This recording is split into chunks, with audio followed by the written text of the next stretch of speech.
नमस्कार, स्वाभिमानी न्यूज चॅनलच्या बातमीपत्रात आपले स्वागत। शिरपूर उपविभागीय पोलीस अधिकारी सह शिंदखेडा पोलीस निरीक्षकांना निलंबित करा, भिल्ल समाज विकास मंचाचे शिंदखेड्यात आंदोलन। चिमठाणे रोडवरील गुरुदत्त पेट्रोल पंपावर आदिवासी तरुण विजय भीमराव भिल यास काही हल्लेखोरांनी मोठ्या प्रमाणावर मारहाण केली। त्या हल्लेखोरांवर अद्याप कारवाई करण्यात आलेली नाही। शिवाय मारहाण करणाऱ्यांना अटक करून कारवाई करावी याबाबत महिन्याभरात अनेक निवेदन देऊनही कारवाई नाही झाल्याने आज तसेच आरोपींना पाठीशी घालणारे उपविभागीय अधिकारी शिरपूर व शिंदखेडा येथील पोलीस निरीक्षक यांना निलंबित करण्यात यावे अशी मागणी भिल्ल समाज विकास मंचाने केलेली असून त्या मागणीसाठी आज शिंदखेडा तहसील कार्यालयासमोर ढोल बजाव आंदोलन करण्यात आले।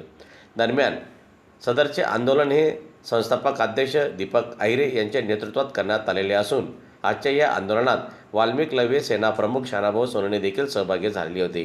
महिनापासून आम्ही पाठपुरावा करतोय पोलीस डिपार्टमेंटकडे। 13 मार्चची घटना आहे। गुरुदत्त पेट्रोल पंप चिमठाणे रस्त्याला आहे, दळवाडा शिवारात। तिथं आदिवासी कर्मचारी ह्या कामाला होतो। काही समाजकंटकांनी येऊन त्याला मारहाण केली, जबर जखमी केलं। आजही पोरगा जखमी आहे, जखमी अवस्थेत आहे। पोलीस डिपार्टमेंटला 14 तारखेला फिर्याद दाखल झालेली आहे। आम्ही पुरवणी जबाब वाटर सिटीचे 18 तारखेला झाले, 18 मार्चला। आज एप्रिल महिना आहे। आम्ही सतत 2दा SP साहेबकडे जाऊन आलो, पोलीस अधीक्षकाकडे। आम्ही DYSP साहेबांचाही फोन लावून त्याचा तपास केला। त्यानंतर सभेत सतत आंदोलन मोर्चे केली, निवेदनं दिली, परंतु आरोपींना आतापर्यंत पोलिसांना सापडलेला नाही। म्हणून आमचा आज हा ढोल बजाव आंदोलन, डब बजाव आंदोलन तहसील कार्यालयावर, कारण जेणेकरून पोलिसांना आजपर्यंत जशी काही ही चंबल घाटी आहे एमपीतली, ते चंबल घाटीमध्ये ज्यावेळेस डाकू पळून जात होते तर डाकू पोलिसांना सापडत नव्हते। अशी परिस्थिती धुळे जिल्ह्यात झालेली आहे, शिंदखेडा तालुक्यात झालेली आहे। पोलिसांना आरोपी सापडत नाही।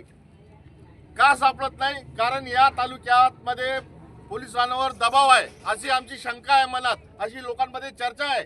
तिथले पालकमंत्री जे आहेत सन्माननीय जयकुमार भाऊ रावल यांचे संबंधित लोक आहेत म्हणून त्यांना अटक करत नाहीत, त्यांना पोलीस पाठीशी घालताय, पोलिसांवर दबाव टाकून त्यांना पोलीस पाठीशी घालताय। म्हणून आम्हाला आदिवासी समाजाला न्याय मिळत नाही। म्हणून आम्ही आज शिंदखेडा तहसीलवर डब बजाव आंदोलन केलं आणि याच्या पुढचे आंदोलन आमचा पोलीस महानिरीक्षक परिक्षेत्र नाशिक यांच्या कार्यालयावर डब बजाव आंदोलन राहणार आहे।